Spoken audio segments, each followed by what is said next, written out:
د اقلیمي بدلون د ناوړه اغیزو د مخنیوي او چاپیریال ساتنې لپاره د نویو هڅو پیل کېدل. ریحا موسسې د چاپیریال ساتنې د ملي ادارې سره په همغږۍ د چاپیریال ساتنې په برخه کې د عامه پوهاوي ځانګړي پروګرامونه پلي کوي ترڅو هیوادوال د اقلیمي بدلون د ناوړه اغیزو او چاپیریال ساتنې په اړه خپلو مسؤلیتونو ته متوجه کړي.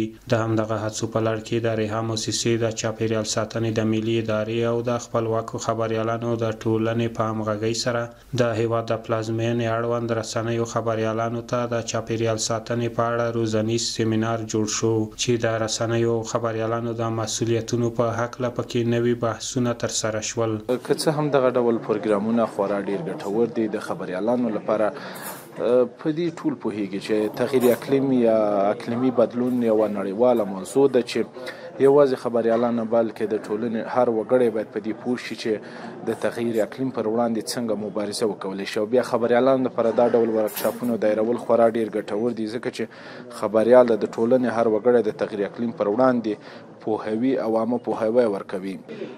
موږ د ریحا مؤسسه او د چاپیریال ساتنې د ادارې په مرسته د دې په هڅه کې یو چې څنګه وشو کولی چې په دغه برخه کې خبریالان وروزو او دوی وشو کولی چې د مفاهیمو او د اساساتو د پیژندلو سره داسې راپورونه او ګزارشونه جوړ کړي چې د افغانستان د دغه وضعیت د بدلون په دغه باندې مثبت او مؤثر تاثیر وکړي. په دغه روزنیز سیمینار کې د چاپیریال ساتنې د ارزښت په اړه نوي معلومات وړاندې شول او له خبریالانو غوښتنه وشوه ترڅو د ټولنې وګړو ته د رسنیو له لارې ځانګړې خپرونې وړاندې کړي.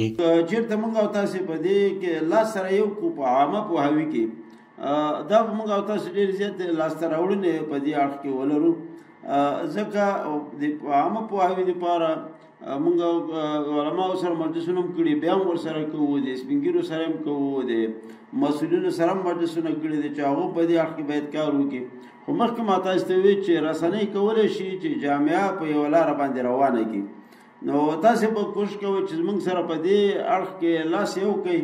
رسانه‌ها به عنوان یک وسیله و ابزار بسیار قدرتمند در آگاهی دهی در قسمت تغییر اقلیم و آسیب‌های محیط زیستی بسیار مهم هستند و بسیار مؤثر هستند. رسانه است که میتونه هم برای مردم در قسمت آگاهی دهی بده و هم حکومت در این راستا متوجه مسئولیت‌هایش بسازه. نقش رسانه ها در جوامع بسیار کلیدی است، خصوصا در بخش آگاهی رسانی. آگاهی رسانی پیرامون تمام موارد باز موضوع محیط زیست که یک اصل است برای زندگی بشریت از اهمیت بسزای برخوردار است.